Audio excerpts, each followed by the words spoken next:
નમસ્કાર, હું મનીષ છે. અમારી યુટ્યુબ ચેનલ ગુજરાત સમુદાયમાં આપનું સ્વાગત છે. મધ્યાહન ભોજન યોજના જે કેન્દ્ર સરકાર દ્વારા જે તે સમયે શરૂ કરવામાં આવી હતી અને આ યોજનાનો હેતુ એ હતો કે બાળકો શાળાએ આવતા થાય બાળકોને ગરમ પોષણક્ષમ ભોજન મળી રહે. છેલ્લા ઘણા વર્ષોથી આ યોજના 30, 32, 35 વર્ષથી આ યોજના ખૂબ સારી રીતે ચાલતી હતી. ગુજરાતમાં નાના નાના ભૂલકાઓ ગરમ અને પોષણ યુક્ત ભોજન આરોગી રહ્યા હતા અને જે અંતર્ગત તેઓ શાળાએ પણ આવતા થયા હતા. બીજું કે આ ભોજન બનાવનાર જે રસોઈયા હોય છે, સંચાલકો હોય છે, મદદનીશ હોય છે, તેમને ખૂબ માનદ વેતન પરંતુ નોકરી મળી રહેતી હતી. અને હવે ક્યાંક ને ક્યાંક રાજ્ય સરકાર છે આ યોજનાને અપડેટ કરી રહી છે. એટલે કે આ યોજના અંતર્ગત જે શાળામાં ગરમ ભોજન મળતું હતું એની જગ્યાએ હવે આ યોજનામાં સરકાર ક્યાંક ને ક્યાંક એનજીઓકરણ કરવા જઈ રહી છે. કોઈ એજન્સીને આ યોજના ચલાવવા માટે આપી દેશે ને જે અંતર્ગત સેન્ટ્રલ કિચન ઉભા કરશે. એટલે તાલુકા કક્ષાએ કિચનો ઉભા કરવામાં આવશે અને ત્યાંથી તમામ શાળાઓનું ભોજન એ તાલુકામાં આવતી શાળાઓનું ભોજન કરશે અને ત્યારબાદ શાળા સુધી આ ભોજન પહોંચાડવામાં આવશે. હવે સવાલ એ છે કે વહેલી સવારે બનેલું ભોજન 4-5 કલાકે જ્યારે શાળાઓ સુધી પહોંચશે ત્યારે આ ભોજન શું ગરમ હશે? આ ભોજન પોષણયુક્ત હશે? એમાં પોષક તત્વો રહેશે કે પછી નાશ પામશે? બાળકો માટે આ યોગ્ય છે કે નહીં? ખાવા લાયક છે કે નહીં? બીજી વાત એ કે ભોજન બનાવનાર જે સ્ટાફ હતો એમની જે નોકરી વર્ષોથી ચાલતી આવતી હતી એમની નોકરીનું શું? એટલે હવે સરકારના આ નિર્ણયનો છેલ્લા ઘણા સમયથી ગુજરાતના મધ્યાહન ભોજન યોજના અંતર્ગત જોડાયેલા કર્મચારીઓ છે એ કર્મચારીઓની લડત લડતા જે પણ સંગઠનો છે એ શાળાના શિક્ષકો, વાલીઓ અને વિદ્યાર્થીઓ વિરોધ કરી રહ્યા છે. શું કામ વિરોધ કરી રહ્યા છે એની ચર્ચા આપણે આગળ કરી. પરંતુ હવે આ લડાઈમાં શું સામે આવી રહ્યું છે? કારણ કે આ સંગઠનો દ્વારા જે લડાઈ કરવામાં આવી રહી છે એમાં સરકારને વારંવાર વિનંતી કરવામાં આવે છે. સરકાર તરફથી હવે શું જવાબ મળી રહ્યા છે એ અંગે આજે આપણે આ મુદ્દા પર ફરી એકવાર ચર્ચા કરીશું. ચર્ચા માટે અમારી સાથે જોડાઈ ગયા છે પીએમ પોષણ શક્તિ નિર્માણ યોજનાના પ્રદેશ કન્વીનર છે વીરાપીઠા ચેતરિયા. વીરાભાઈ, આપનું સ્વાગત છે ગુજરાત સમુદાયમાં. વીરાભાઈ, જે રીતે મેં વાત કરી કે આ યોજનામાં હવે એનજીઓકરણ થવાનું છે અને યોજના અંતર્ગત જે પણ કર્મચારીઓ છે એમની નોકરી જવાની પણ ભીતિ સેવાઈ રહી છે. આવા તો હજારો કર્મચારીઓ ગુજરાતમાં ખૂબ માનદ વેતનમાં આ યોજના અંતર્ગત નોકરી કરી રહ્યા છે. અને બીજું, બાળકોને આ યોજનાના એનજીઓકરણ થકી કેવું ભોજન મળશે? આપના દ્વારા, આપના સંગઠનો દ્વારા આ લડત ચલાવવામાં આવી રહી છે. આ અંગે થોડું વિસ્તારથી કહેશો. મેમ, આ ગુજરાત સમુદાયના માધ્યમથી એમના દર્શકોને એક આ ન્યૂઝના માધ્યમથી એ કહેવા માંગુ છું કે 1984 માં જ્યારે આ યોજના શરૂ થઈ ત્યારે એના એસઓફાઈ કે આ યોજનાના નીતિ નિયમ એ અત્યારે આ સરકારની અંદર આ સરકારમાં બેઠેલા અધિકારીઓ એન કેન પ્રકારે એ નીતિ નિયમને નેવે મૂકી અને અત્યારના જે આ યોજનાને ખોરંભે ચડાવવા માટે એન કેન પ્રકારે ખાનગી સંસ્થાને સોંપે છે, એનજીઓકરણ કરે છે. એનજીઓકરણ એટલે કે સરકારી સ્કૂલમાં 80% બાળકો અનુસૂચિત જાતિ, અનુસૂચિત જનજાતિ અને ઓબીસી સમાજના બાળકો સરકારી સ્કૂલમાં અભ્યાસ કરતા હોય. અને હું તો આપના માધ્યમથી ચિલ્ડ્રન યુનિવર્સિટીના પ્રોફેસરને પણ કહેવા માંગુ છું કે આપ 47 લાખ બાળકોના હિત ખાતર જો તમે હિત ઈચ્છતા હોવ તો સ્ટેટ લેવલની મોનિટરિંગ કમિટી હોય, આમાં ડિસ્ટ્રિક્ટ લેવલની મોનિટરિંગ કમિટી હોય, તાલુકા લેવલની એક કમિટી હોય અને ગ્રામ્ય કક્ષાએ એસએમસી કમિટી હોય. આ ગ્રામ્ય કક્ષાએ એસએમસી કમિટીની કોઈ પણ જાતની મંજૂરી લીધા સિવાય સચિવ, ક્યાં સચિવને આમાં છે કે એન કેન પ્રકારે ખાનગી સંસ્થાને સોંપે. મેમ, રાતના 4 વાગે રસોઈ બને છે, રાતના 4 વાગે રસોઈ બને છે. તો એસો ફાઇલ 1984 એમાં સ્પષ્ટ ઉલ્લેખ છે કે ઉનાળાની અંદર રસોઈ બની ગયા પછી 2 કલાકમાં યુઝ કરી લેવાનો અને શિયાળાની અંદર 4 કલાક. તો જે ગુજરાત ગવર્મેન્ટનો શિક્ષણ વિભાગનો પરિપત્ર છે તો એનું ગુજરાત સરકાર શિક્ષણ વિભાગ જ ઉલ્લંઘન કરી અને ખાનગી સંસ્થાને સોંપે છે તો 47 લાખ બાળકોનું અહિત કરવામાં કયા સચિવને, કયા અધિકારીને અને કયા નેતાને આમાં ઓલું છે કે 47 લાખ બાળકોની આ યોજના સુવ્યવસ્થિત ચાલે છે? તો એમાં એનજીઓ કરણને આપી અને કયા કારણથી આ બાળકોને શું ઉચ્ચ શિક્ષણ નથી મેળવવા દેવું? મેમ, મારો ગુજરાતનો 47 લાખ બાળક એ વાસી ખોરાક ખાય, આમાં બધા કેવા હોય, એના માતા પિતા મજૂરી કામે જતા હોય અને બાળકને સરકારી સ્કૂલમાં, તો એ આશીર્વાદરૂપ છે કે બધું બાળક જમે ને ભણે એક જગ્યાએ. પરંતુ કયા હિસાબથી છેલ્લા 20 વર્ષથી અમે આ યોજનાથી એટલા કંટાળી ગયા છીએ કે એન કેન પ્રકારે 1984 ના નીતિ નિયમ 90 મૂકી અને અત્યારે 77 ટ્રાઇબલ એરિયામાં નવા સેન્ટ્રલાઇઝ કિચન સેટ એ 568 કરોડ આ યોજનાની અંદર સેન્ટ્રલાઇઝ કિચન સેટ બનાવવા માટે ફાળવ્યા છે. આ યોજના માટે અલગ માત્ર ને માત્ર 568 કરોડ રૂપિયા, અને એના માટે જમીન ગુજરાતના તમામ મામલતદાર A to Z સમયમાં આપી દે છે. અને ગ્રામ્ય કક્ષાનો મારો ગરીબ માણસ એ ગ્રામ્ય કક્ષાએ 100 મીટર એનું આવાસ બનાવવા માટે માંગે છે, તો એને લેન્ડ કમિટીમાં 2-3 વર્ષ મંજૂર નથી થતા. તો એન કેન પ્રકારે ગુજરાતનો અનુસૂચિત જાતિ, અનુસૂચિત જનજાતિ અને ઓબીસી સમાજ ઉપર અન્યાય થઈ રહ્યો છે. એ હું તમને દાખલા રૂપી આપું કે જીઆરડી, એસઆરડી, ટીઆરપી, હોમગાર્ડ જવાન, આશા વર્કર તેને અંદાજિત 9,450 જેવું આપે છે. તો અમારા આ યોજનાની અંદર 80% અનુસૂચિત જાતિ, અનુસૂચિત જનજાતિ અને ઓબીસી સમાજના 80% આ યોજનાની અંદર કર્મચારીઓ કામ કરે છે, એટલે વેતન વધારવામાં આવતું નથી. અને હું તો આપના ન્યૂઝના માધ્યમથી યશસ્વી વડાપ્રધાન સાહેબને પણ મેસેજ મોકલાવવા માંગુ છું, તેમજ માનવ સંસાધન મંત્રીને એ મેસેજ મોકલાવવા માંગુ છું કે અમને 4,500 માં આ તજજ્ઞ અર્થશાસ્ત્રી હોય એને કયો અમારે ઘર કઈ રીતના હલાવવું, અમારા કુટુંબ કબીલોને ઘર કઈ રીતના હલાવવું. 4,500, 3,750 અને 1,500 અમારા મદદનીશ તકતા વિધવા બેનને માસિક 1,500 રૂપિયા આપે છે, અને 3,700 અને 50 એન કેન પ્રકારે અમને હેરાન કંડેગત કરી અને ખાનગી સંસ્થાને સોંપવામાં આવે છે.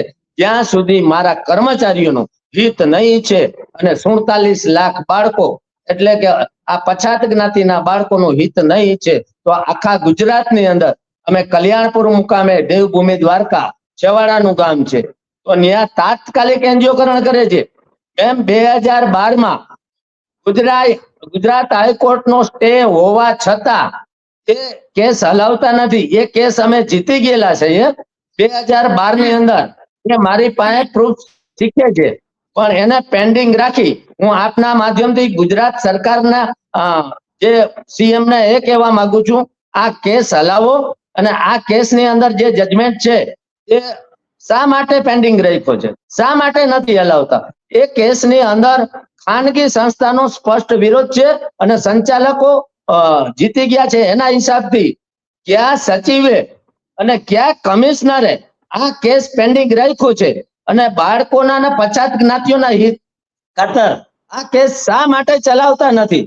અને ગુજરાતની અંદર 1-2 અધિકારીના હિસાબથી 47 લાખ બાળકો અને 88,000 કર્મચારીનું હળહળતું 21મી સદીમાં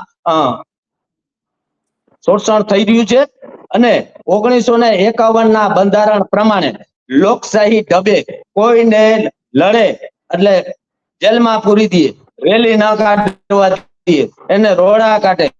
હું તો એમ કહું 1951 ના બંધારણમાં જો લોકશાહીમાં અમે જીતતા હોઈએ તો અમને થયેલી અન્યાય સામે અમને લડવાની મંજૂરી હોવી જોઈએ.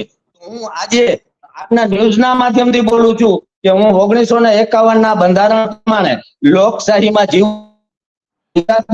અને તેમજ મારા કર્મચારીઓને મારી પછાત જ્ઞાતિઓ અન્યાય સામે આપના ન્યૂઝના માધ્યમથી હું ખુલ્લો અવાજ ઉઠાવું છું કે અમારા ઉપર જે કંઈ થાય એ અમે સહી લેવા મારી 50 જ્ઞાતિઓ અને 47 બાળકોના 47 લાખ બાળકોના હિત ખાતર હું ક્યારેય બાંધછોડ કરવા નથી માંગતો.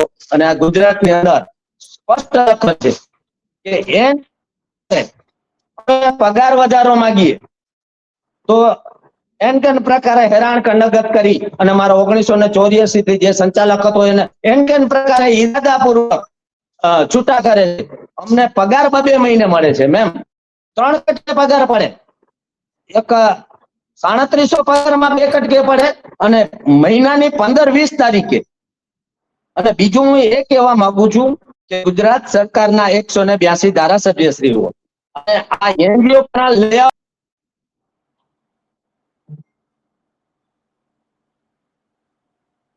લાગે છે વીરાભાઈનો સંપર્ક કપાયો છે, પરંતુ સરવાળે વાત એ જ છે કે તેમના તરફથી જે પણ લડત ચલાવવામાં આવી રહી છે એ લડત એમની ચાલુ જ રહેશે, કારણ કે સવાલ છે 88,000 કર્મચારીઓનો, 47 લાખ બાળકોનો.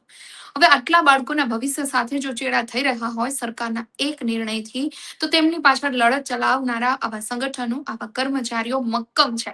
અને છેલ્લા ઘણા સમયથી સરકાર સામે આજીજી કરી રહ્યા છે, સરકારને વિનંતી કરી રહ્યા છે, વારંવાર રજૂઆત કરવામાં આવી રહી છે કે આ યોજનામાં તમે એનજીઓકરણ ન કરો. આ યોજનામાં એનજીઓકરણ કરવાથી બાળકોના ભવિષ્ય સાથે ચેડા થઈ રહ્યા છે, બાળકોને પોષણયુક્ત ભોજન નહીં મળે તો જેના કારણે ક્યાંક ને ક્યાંક કુપોષણનો દર છે એમાં વધારો થશે. આ લોકોનું એ પણ કહેવાનું છે કે બાળકોની સાથે જે ભોજન બનાવનાર કર્મચારીઓ છે, જેને ખૂબ માનદ વેતનમાં પણ તમે જે નોકરી આપી રહ્યા છો, એમની નોકરી છીનવાઈ રહી છે. તો વીરાભાઈ, એક સવાલ એ પણ છે કે જે ટ્રાયલ બેઝ પર સરકાર તરફથી અમુક જિલ્લાઓમાં આ યોજના અમલી બનાવવામાં આવી હતી, એટલે કે આ યોજના અંતર્ગત એનજીઓકરણ કરવામાં આવ્યું છે, ને જે અંતર્ગત સેન્ટ્રલ કિચન પણ ઉભા કરવામાં આવ્યા હતા અને ત્યાંથી બાળકો સુધી ભોજન પહોંચાડવાની કોશિશ કરવામાં આવતી હતી. આવા કેટલા જિલ્લાઓ છે અને સરકાર હવે વધારે કેટલા જિલ્લાઓમાં આ સેન્ટ્રલ કિચન ઉભા કરવા જઈ રહી છે? મેમ, આવા 77 ટ્રાઇબલ એરિયા તરીકે નવા જિલ્લા લીધા છે. તો એની અંદર મેં સરકારને ન્યૂઝના માધ્યમથી, આવેદનના માધ્યમથી રાજ્યપાલ, રાષ્ટ્રપતિ અને મામૂલી વડાપ્રધાનને બધાને આવેદન આપેલ છે. અને એમાં સ્પષ્ટ જણાવ્યું કે આ 77 જિલ્લા છે એને આપી દો, સેન્ટ્રલાઇઝ કિચન સેટ આપો, એનાથી અમને વાંધો નથી, એક રસોડે જમાડો એનાથી વાંધો નથી. પણ મારું એ ગુજરાતના સીએમ સાહેબને તેમજ જે સચિવને આમાં રસ છે એને એ કહેવાનું છે કે જે જગ્યાએ ખાનગી સંસ્થાથી ગુજરાતમાં બાળકોને જમાડવામાં આવે છે એની ઉપર મોનિટરિંગ નથી, અને જે જગ્યાએ ખાનગી સંસ્થાથી જે પીરસવામાં આવે છે એ ગુણવત્તા સભર નથી મળતું અને આરોગ્ય પદ નથી મળતું. તેના હિસાબથી હું ખાનગી સંસ્થાનો વિરોધ, અમે પર્સનલ કોઈ જાતનો વિરોધ નથી, પરંતુ મારા ગુજરાતના 50 જ્ઞાતિઓના બાળકો ઉચ્ચ શિક્ષણ મેળવી શકે એના માટે સ્કૂલમાં જ ભોજન કરી શકે. અને આ ખાનગી સંસ્થા એટલે કે એ મામલતદાર સાહેબે એવા 77 મામલતદારો આ જગ્યાની અંદર ફાળવણી કરી દેશે, પરંતુ એણીએ એસએમસી ગ્રામ્ય કક્ષાની એની કોઈ જાતની મંજૂરી નથી લીધી કે ભાઈ તમારા ગામની અંદર ખાનગી સંસ્થા બાળકોને જમાડશે. તો સરપંચશ્રીને મંજૂર છે. તો અમે કલ્યાણપુર તાલુકાના તો સરપંચોએ વિરોધ કર્યો છે કે અમારા ગામમાં આ વાસી ખોરાક અમારે ખવડાવવો નથી. પણ આ સરકારમાં એન કેન પ્રકારે લોકશાહીમાં બોલવાની મનાઈ આ સૂત્ર ધારણ કરી અને એન કેન પ્રકારે મનમાની કરે છે ને, તો એના માટે અમે ખુલ્લો વિરોધ કરીએ છીએ.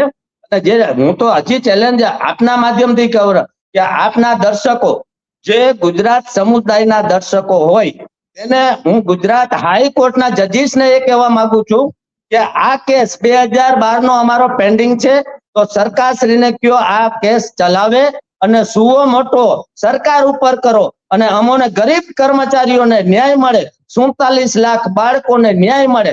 તેના માટે ગુજરાત હાઈકોર્ટના જજીસ સાહેબને પણ હું આપના માધ્યમથી એક વિનંતી કરું છું કે 47 લાખ બાળકો, એના પરિવારો તેમજ 50 જ્ઞાતિઓના હિત ખાતર ગુજરાત સરકારને સુબો મોટો કરી અને એક અમારી જે 2012 નો પેન્ડિંગ કેસ છે તે ચલાવો અને ખાનગી સંસ્થાનો 47 લાખ બાળકોના હિત ખાતરના 50 જ્ઞાતિઓને જો ઉચ્ચ શિક્ષણ મેળવવા દેવાનું હોય તો એનો સતત ને સતત વિરોધ કરવા માનનીય મુખ્યમંત્રી સાહેબને હું એ કહેવા માંગુ છું કે હવેની બુધવારની કેબિનેટમાં જ્યારે કોઈ પણ નીતિ વિષયક હોય તો કેબિનેટમાં મંજૂર થાય તો આપના માધ્યમથી 182 ધારાસભ્યશ્રીઓને બે હાથ જોડીને વિનંતી કરું છું કે તમે એસસી એસટી ને ઓબીસી સમાજના મત લીધા છે તો એના હિત ખાતર તમે ચૂંટાઈ ગયા પછી પક્ષપાત નથી રહેતા. જે તે વિસ્તારના ધારાસભ્ય તરીકે તમારે કોઈ પણ પબ્લિક નું કામ કરવું પડે તો હું 88,000 કર્મચારી વતી હું તમામ 182 ધારાસભ્યને એ કહેવા માંગુ છું કે એનજીઓ અટકાવવા જ્યારે ધારાસભ્યશ્રીઓના પગાર વધે, અન્ય કર્મચારીઓના પગાર વધે, એ રીતના જે એક જ લીટીનો ઠરાવ થાય કે આ મંજૂર વધે ને તો ગુજરાત સરકારમાં પીએમ પોષણના કર્મચારીનો પગાર વધારવા માટે કોને તેલ રેડાય છે? શા માટે અમારો પગાર ઓરમાયું વર્તન શા માટે રાખવામાં આવે છે એ આપના ન્યૂઝના માધ્યમથી જ્યાં સુધી હું એ કહેવા માંગુ છું કે અમારું માનદ વેતન નહીં વધે, અમને સસ્પેન્ડ કરે, છૂટા કરે, જેલમાં નાખે એ અમને મંજૂર રહેશે. અમારે ન છૂટકે અમારા બાલ બચ્ચાનું આ 21મી સદીમાં પોષણક્ષમ અમે ભરણ પોષણ નથી કરતા તો એના હિસાબથી અમારે ન છૂટકે ગાંધી ચિંધ્યા માર્ગે જલ્લાદ આંદોલન કરવાની ફરજ પડશે.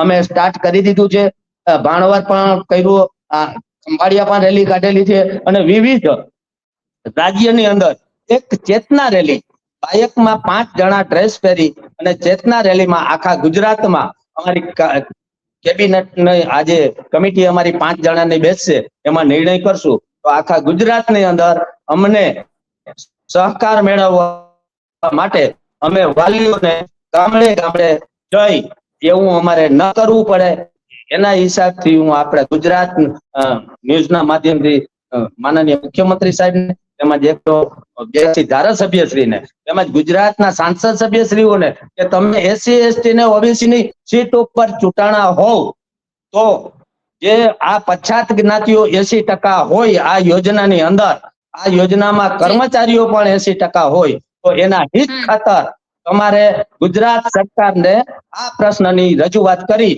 કોઈ પણ હિસાબે અમારા 2 જ મુદ્દા છે.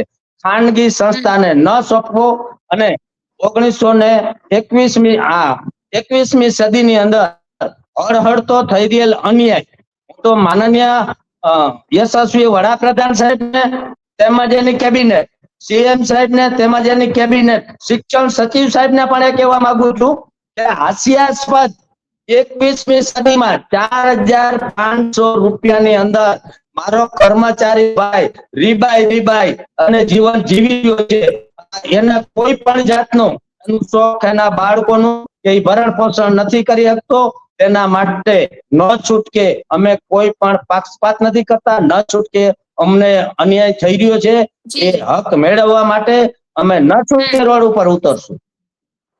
બિલકુલ વીરાભાઈ, આપનો ખૂબ ખૂબ આભાર. આપનો અમારી સાથે ચર્ચામાં જોડાયા. જી, સરવાળે વાત વીરાભાઈ અને તેમના સાથીઓની એ જ છે કે આ એનજીઓકરણ ન કરવામાં આવે અને જે ખૂબ માનદ વેતન, ખૂબ ઓછું વેતન કર્મચારીઓને આપવામાં આવે છે, આ 21મી સદીમાં મોંઘવારીમાં 4,500 કે 1,500 રૂપિયામાં કોઈ વ્યક્તિ પોતાનું ઘર ન ચલાવી શકે. એટલે આ 2 મુદ્દા પર ખાસ સરકાર વિચારણા કરે જેથી કરી અને આ ગરીબ કર્મચારીઓ છે, ગરીબ ઘરના જે કર્મચારીઓ છે અને વિદ્યાર્થીઓ છે તેમના જીવ સાથે, તેમના જીવન સાથે, તેમના શિક્ષણ સાથે ચેડા ન થાય.